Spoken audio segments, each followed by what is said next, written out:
Welcome dear students. In this video we are going to discuss about time management in English exam. ठीक है, तो English exam में time management करना होता है बिकॉज इंग्लिश का एग्जाम जो होता है वो थोड़ा बड़ा आता है. ओके, सो हम एक पेपर को लेकर टाइम मैनेजमेंट करना सीखेंगे.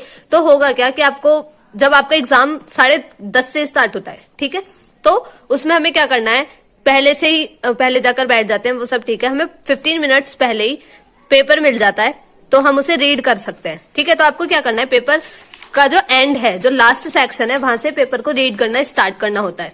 तो अगर आप वहां से स्टार्ट करेंगे तो उससे क्या होगा, पहले तो आप अपने साथ एक पेंसिल रखिए. वैसे अलाउड नहीं होता बट इट्स ओके, हम कर सकते हैं. ठीक है, तो उसमें हमें करना क्या है, लास्ट से रीडिंग लगानी स्टार्ट करनी है. ठीक है, और जैसे ये है हमारा कि एनी वन, इसमें से कोई एक करना है. तो जब लास्ट तक आते आते हमारा माइंड एग्जॉस्ट हो चुका होता है तो इसलिए हम पहले से ही उस पर अंडरलाइन कर लेते हैं, उसे बॉक्स बना देते हैं उस पर कि एनी वन या एनी टू, अगर जैसे ऑप्शंस होते हैं तो. ठीक है, फिर आप रीडिंग करते रहिए और टिक लगाते रहिए जिसमें भी आपको डाउट है या कुछ भी है. और टिक नहीं लगाना तो इट्स ओके, बट जो ऑप्शंस वाले क्वेश्चंस होते हैं उन पर आपको टिक जरूर लगाना होता है, एनी वन या इन सब पर. ओके, सो देन आपको जल्दी से जल्दी 15 मिनट्स का टाइम होता है तो 5 मिनट्स में पूरा आपको ये जो पेपर है वो पढ़ लेना है. देन उसके बाद क्या करना है, फर्स्ट सेक्शन में आना है. और फर्स्ट सेक्शन में जो ये होता है हमारा अनसीन, ठीक है, ये जो पैसेज गिवन होता है हम उसे पढ़ना स्टार्ट करेंगे. उसे पढ़ना कैसे, पूरा नहीं पढ़ना, या तो आपके पास दो ऑप्शंस है, या तो आप पूरा पढ़ के उसकी मीनिंग समझ लीजिए एंड देन क्वेश्चन आंसर्स को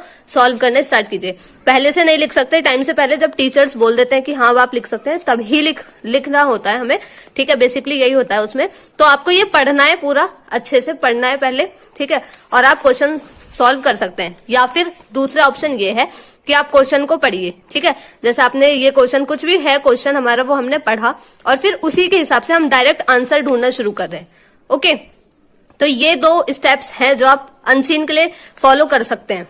और जैसे कि इसका मतलब क्या है, ये तो अच्छा होगा कि आप अनसीन को पढ़ लें एंड देन उसे समझ लें कि क्या क्या है और फिर आप उसे सॉल्व कर सकते हैं. ओके, सो अनसीन तो हमें ऐसे करना है. तो सबसे पहले जो अनसीन के जिसके आंसर हमें मिल गए उसके लिए आंसर लिख दीजिए एंड जो नहीं मिला है उसके लिए लाइन छोड़ते रहिए. ओके, तो सभी के लिए अगर वो मिल गया है तो ठीक है, आप देख लीजिए कि कितनी लाइन्स में आंसर आ रहा है. ठीक है, ज्यादा से ज्यादा 3 लाइन्स का ये आंसर होता है, तो आप 4 लाइन जो भी आपको नहीं आता उसके लिए छोड़कर आगे चल दीजिए.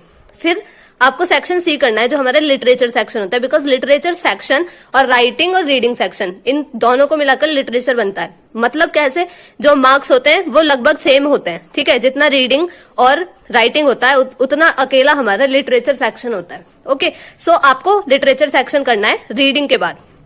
देन जब लिटरेचर हो जाता है, जो हो गया उसे कर दीजिए, जो नहीं हुआ उसके लिए जगह स्पेस छोड़कर चलिए. ओके, और हाँ, सेक्शन हम कहीं से भी स्टार्ट कर सकते हैं. पेपर सॉल्व करना पीछे से भी कर सकते हैं, आगे से भी और बीच में से भी, बट आपको उस सेक्शन के पूरे क्वेश्चन एक साथ करने हैं. ये नहीं कि सेक्शन सी कर रहे हैं हम, कुछ नहीं आया तो वो छोड़ दिया, फिर लास्ट में लिख दिया ए सेक्शन के बाद कि सेक्शन सी का ये वाला क्वेश्चन. तो ये मेथड बिल्कुल गलत है, वो देखेंगे भी नहीं, वो काट ही देंगे उसे. तो आप कहीं से भी शुरू कीजिए, अगर आपको नहीं आता तो उस टाइम छोड़कर आगे बढ़ जाइए. ठीक है, जो आता है उसे कर दीजिए. देन हमें राइटिंग पे आना है, बिकॉज राइटिंग सेक्शन में क्या होता है कि हमें लिखने के मार्क्स मिलते हैं उसमें. ठीक है, पॉइंट्स इतने नहीं देखे जाते उसमें, लेंथ देखी जाती है. तो राइटिंग सेक्शन में क्या करना है, आपको लास्ट में लिखना है.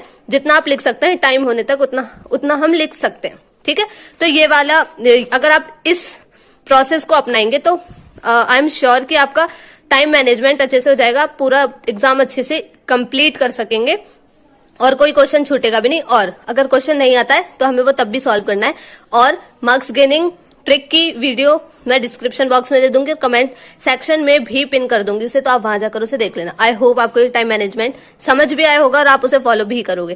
Thank you, have a nice day.